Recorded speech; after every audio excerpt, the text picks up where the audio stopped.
Welcome back to my channel All Rounder Vishwajit. I am Vishwajit Singh and I have cleared Indian Air Force Phase 2 examination from 3 ASC Kanpur. So I want to share my experience that what happened in Phase 2 examination, what all are the procedures. मैं आपको हर एक चीज़ बताऊंगा कि क्या क्या चीज़ होती है, क्या क्या उसके स्टेप्स हैं, ताकि आपकी हेल्प हो सके और आप समझ सको कि क्या Phase 2 का प्रोसेस है और आप भी उसे क्लियर कर सको. सो मैं आपको बताऊंगा कि जब भी आप written examination air force X and Y group का क्वालिफाई कर लेते हो तब आपके पास फेज 2 के लिए एडमिट कार्ड आता है जिसमें कंसेंट फॉर्म वगैरह अटैच रहते हैं और लिखा होता है क्या क्या चीज़ें लेके आपको पहुंचना है. वो सारी इंफॉर्मेशन आप चेक कर लेना. रिपोर्टिंग टाइम यूजुअली 5 बजे होता है. मेरा 3SC कानपुर में 5 बजे का था. मैं 4 बजे रिपोर्ट किया था और 4:30 तक लाइनअप वगैरह स्टार्ट हो जाता है. At the time of lineup वो आपसे कंसेंट फॉर्म फिल कराते हैं, वो आप अच्छे से फिल कर लेना और आप जितना ही टाइमली पहुंचोगे उतना ही आगे आप लाइन में लगोगे. इसका ये फायदा होगा जब आपकी एंट्री होगी तो सारे प्रोसीजर आपके टाइमली कंप्लीट होते चले जाएंगे. उसके बाद हुई हम लोग की एंट्री. वहाँ पे सारी चीज़ें वो चेक करते हैं. आपका एडमिट कार्ड चेक करेंगे और जो बेसिक डिटेल्स आपसे मंगाई गई थी लाइक आधार कार्ड, आइडेंटिटी कार्ड, ये सारी चीज़ें आपकी वहाँ पे लगेंगी. अब आप जब अंदर जाते हो सबसे पहले आपका बायोमेट्रिक होता है. तो बायोमेट्रिक जब आपने फॉर्म फिल करना स्टार्ट किया होगा, जब एयरफोर्स का फॉर्म भरा होगा तो वहाँ पे आपने लेफ्ट या राइट थंब का जो थंब प्रेस लगता है वही चीज़ यहाँ पे वैलिडेट होती है. कोई इशू नहीं, अगर नहीं वैलिडेट होता तो वो दूसरे तरीके से वैलिडेट कर लेते हैं. उसके तुरंत बाद स्टार्ट होता है आपका फिजिकल फिटनेस टेस्ट, PFT जिसे हम कहते हैं शॉर्ट फॉर्म में. PFT में सबसे पहले होती है रनिंग या कदम ताल. हमारे टाइम पे कदम ताल हुई थी क्योंकि वो कोविड का टाइम था. और अभी की बात करें तो रनिंग होती है. तो रनिंग का जो ड्यूरेशन है वो होता है 7 मिनट्स का, but you should be prepared कि आप 6:30 मिनट में वो क्लियर कर पाओ. 30 सेकेंड्स का जो मार्जिन है ना वो बहुत इंपॉर्टेंट होता है. तो उस हिसाब से आप प्रैक्टिस करके जाना.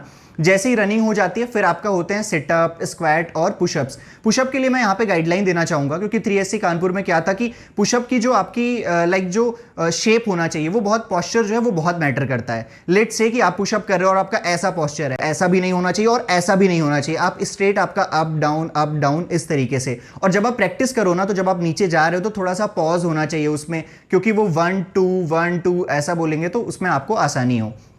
पुशअप की बात करें मेरे टाइम पे तो लगभग 2 से 3 कैंडिडेट को बाहर निकाला गया था और फिर जब सेकंड अटेम्प्ट आपको एक वहाँ पे एसर्स आपको एक और अटेम्प्ट देंगे बाद में, सारे ग्रुप का जब हो जाएगा उसके बाद एक अटेम्प्ट देंगे कि आप परफॉर्म करना चाहो तो कर सकते हो और करके आप फिर से क्लियर कर सकते हो. बट अगर नहीं कर पाए that will be a final out for you.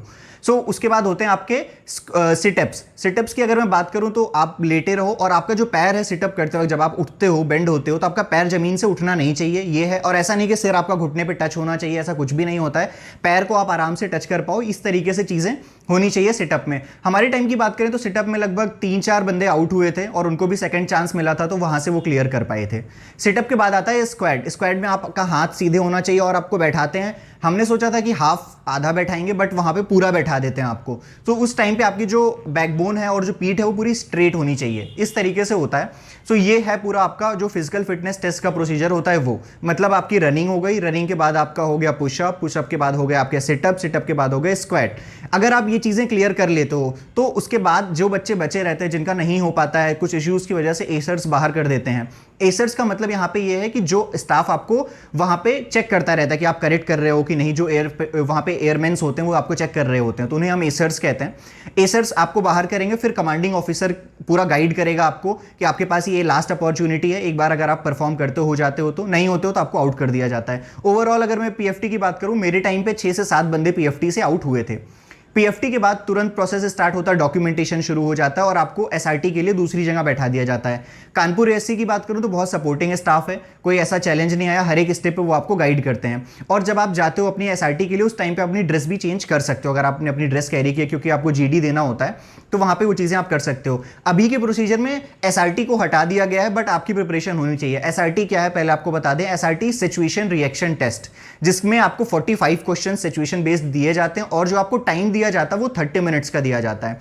तो SRT की अगर और क्लैरिटी में मैं आपको बात करूं तो लेट्स से एक सिचुएशन, आप कहीं जा रहे हो, किसी का एक्सीडेंट हो गया तो दे विल आस्क कि आप पहले क्या करोगे. तो वहां पे ऑप्शंस होंगे, आप एम्बुलेंस बुलाओगे या आप चले जाओगे. तो इस तरीके से आपको पॉजिटिव आंसर देना है. SRT में कोई भी आंसर सही या गलत नहीं होता, डिपेंड्स कि आप कहां से आ रहे हो, कहां से बिलोंग कर रहे हो, उसके अकॉर्डिंग SRT के आंसर सही या गलत होते हैं. जब आपकी SRT स्टार्ट होती है तो वहां पे ऑप्शंस होते हैं, A B C D के कॉलम होते हैं, OMR शीट होती है. मैंडेटरी होता है कि आप सभी क्वेश्चन अटेम्प्ट करो, तो इस चीज का हमेशा ध्यान देना.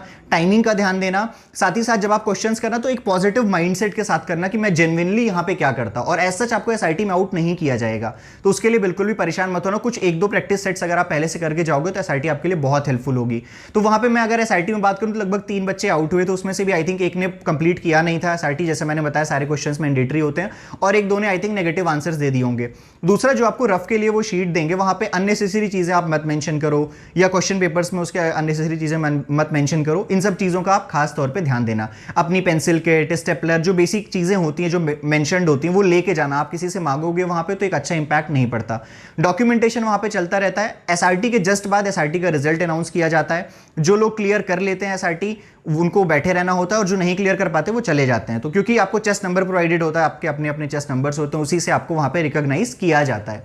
एसआरटी के बाद आपके पास आता है PIQ form. PIQ form is basically कि आपका पर्सनल डिटेल, ठीक है, वो क्वेश्चनर होता है जिसमें आपका पर्सनल पूरी डिटेल्स आपको फिल करनी होती है। आपके पेरेंट्स की एजुकेशन क्वालिफिकेशन क्या है, आपका कितना परसेंट है, तो मेक श्योर कि आपको थोड़ा सा आइडिया होना चाहिए कि मेरे 10th में कितने परसेंटेज है, 12th में कितने परसेंटेज है। अदरवाइज आपको टाइम लगेगा फिल करने में, क्योंकि बार बार आप कैलकुलेट करोगे अपने परसेंटेज वगैरह, ठीक है। ये सब होने के बाद ग्रुप बनता है, एक पर्टिकुलर पूरा ग्रुप बनाया जाता है। कमांडिंग ऑफिसर्स आते हैं। कमांडिंग ऑफिसर आपको बताएगा कि अब हमारा ग्रुप डिस्कशन स्टार्ट होगा। ग्रुप डिस्कशन को हम इजीली समझना चाहेंगे। So group discussion is a major part, ठीक है। वो इस पूरे सिलेक्शन प्रोसीजर में बहुत क्रूशियल पार्ट प्ले करता है, क्योंकि सबसे ज्यादा बंदे आपने सुना होगा कॉन्फिडेंस नहीं होता, ग्रुप डिस्कशन में आउट हो गए, ऐसा हो गया। मेरे टाइम की बात करूं मैं तो लगभग 40 to 45 स्टूडेंट, मतलब 169 बच्चों ने रिपोर्ट किया था। 190 की रिपोर्टिंग में 169 ने रिपोर्ट किया था। मैंने आपको बताया कि 3-4 जो है वो फिजिकल में आउट हो गए, और 3-4 ही लगभग एसआरटी में आउट हो गए।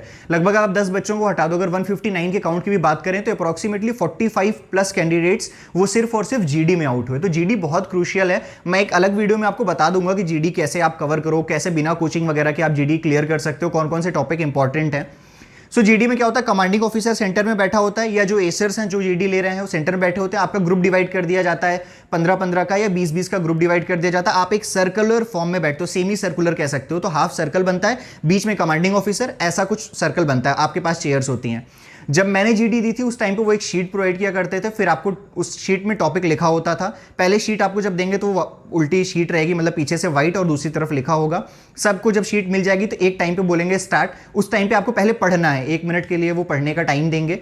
आप पूरा पढ़ लो, समझ लो टॉपिक क्या है, कॉन्टेक्स्ट क्या है टॉपिक का, क्या वो कहना चाहता है, उसके अकॉर्डिंग आप उसका पहले एक टाइटल जनरेट करोगे कि क्या टाइटल रखूं, क्या मेरा टॉपिक है एग्जैक्टली। उसके बाद आप उसे एक्सप्लेन कर सकते हो। एक्सप्लेन करने के लिए जो टाइम दिया जाता है बेसिकली वो 1 मिनट का दिया जाता है। और जैसे मैंने बताया सेमी सर्कुलर होता है तो वन साइड से स्टार्ट होगा। लेट से यहाँ पे चेस्ट नंबर 45 बैठा है, यहाँ पे चेस्ट नंबर 9 बैठा है, तो दे विल से कि चलो चेस्ट नंबर 45 स्टार्ट। सो वहां से स्टार्ट होगा। स्टार्टिंग में आपको जो अपना इंट्रोडक्शन रखना है वो बहुत क्विक रखना है, क्योंकि 1 मिनट की जीडी होती है। उसमें आपको जो अपना इंट्रोडक्शन रखना है ऐसे कि प्रैक्टिस करके जाओ कि 20 to 25 सेकंड्स में आप पूरा इंट्रोडक्शन अपना खत्म कर लो। नो नीड टू टेल कि पापा क्या करते हैं, मम्मी क्या करती हैं, ये सब चीजें बताने की जरूरत नहीं है। ओनली कि अपना नाम बताओ, ठीक है, उसके बाद अपना नेटिव प्लेस बताओ, कहां से आप बिलोंग करते हो। Then you have to tell why do you want to join Indian air force. इसका आपका जो रीजन है वो वहां पे स्टेट करो।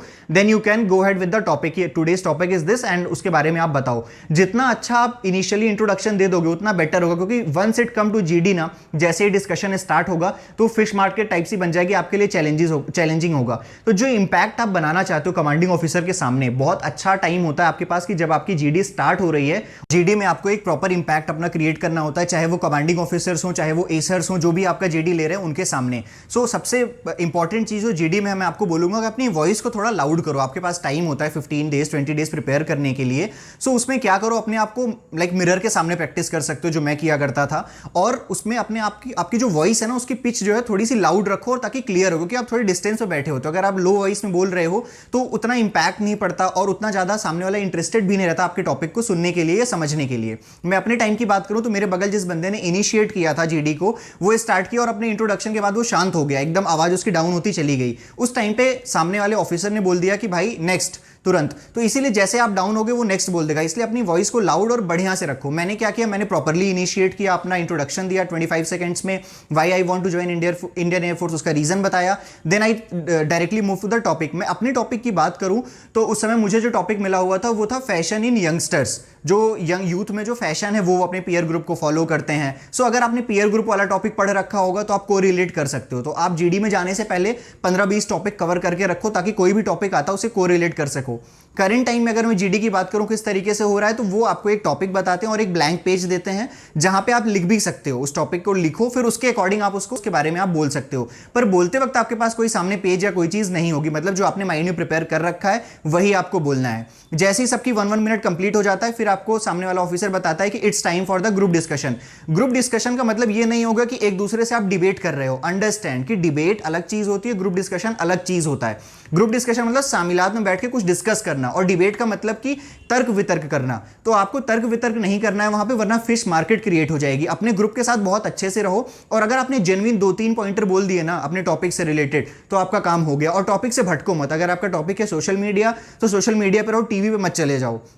अपने जो टॉपिक का सराउंडिंग है ना वो बना के रखो कि मैं सर्कल में इसी के पास चल रहा हूं, और 2-3 जेन्युइन पॉइंटर्स रख दो। उसके बाद जरूरत नहीं है कि आप बहुत ज्यादा बोलोगे तभी सेलेक्ट होगे, या जो ज्यादा बोलता है वही सेलेक्ट होता है, ऐसा कुछ भी नहीं है। और अगर फिश मार्केट बनी तो पूरा का पूरा ग्रुप भी आउट हो सकता है। तो इस चीज का हमेशा ध्यान रखना। अपने ग्रुप को पहले भी आप बात कर सकते हो कि यार सबको टाइम देंगे, थोड़ा समझ के करेंगे। तो इस तरीके से सिलेक्शन प्रोसीजर होता है ग्रुप डिस्कशन का। जब आपका और जितने ग्रुप है सबका जीडी हो जाएगा, उसके बाद प्रॉपर वहां पे आपका खूब सारा डॉक्यूमेंटेशन होगा जो होना है, और डॉक्यूमेंटेशन कंप्लीट होने के जस्ट बाद तुरंत वो आपको रिजल्ट अनाउंस करेंगे। और रिजल्ट अनाउंस करते टाइम वो मोटिवेट करते हैं कि यार जिसका नहीं हुआ वो अगली बार डबल इंथू के साथ आए और डबल प्रिपरेशन करके और एग्जाम को क्लियर कर सके। बेसिकली वो आपको मोटिवेट करते हैं कि आप दोबारा से एग्जाम वगैरह क्लियर कर सको। और जो क्लियर कर लेते हैं उनका मेडिकल वाला जो डॉक्यूमेंटेशन होता है वो स्टार्ट हो जाता है कि आपका मेडिकल कहां पे होगा, और गाइडलाइंस भी दे देते हैं कि मेडिकल में ये चीजें आपको फॉलो करनी है, ये स्टेप्स आपको रखने हैं। मैं अपने सिलेक्शन सेंटर की बात करूं तो 191 की रिपोर्टिंग थी अप्रॉक्सीमेट, 169 ने रिपोर्ट किया था। 10 से 12 कैंडिडेट की बात करूं तो वो एसआरटी और पीएफटी में आउट हो चुके थे। ग्रुप डिस्कशन में अप्रॉक्सीमेटली 45 प्लस बच्चे आउट हो गए थे। जो फाइनल सिलेक्शन निकल के आया था, काउंट की बात करूं तो 101 से लेके 103 के बीच का काउंट था जो फाइनल सिलेक्ट बच्चे हुए थे उस दिन 3 एएससी से। तो 3 एससी में तो मेरा तो बहुत अच्छा एक्सपीरियंस रहा, और भी कई सारे सिलेक्शन सेंटर्स है जहां पे आपका अच्छा एक्सपीरियंस हो सकता है। इट्स नॉट ओनली 3 एससी, बहुत सपोर्टिव स्टाफ होते हैं, कोऑपरेटिव स्टाफ होता है। इट्स ऑल अबाउट कि आप कैसा परफॉर्म करते हो। They are there to select you, not to reject you. So आप अगर अच्छा परफॉर्म करोगे तो they will take it ahead. आपका अगर कोई भी क्वेश्चन है, कोई और क्लैरिफिकेशन चाहिए, वो आप कमेंट बॉक्स में मेंशन करना।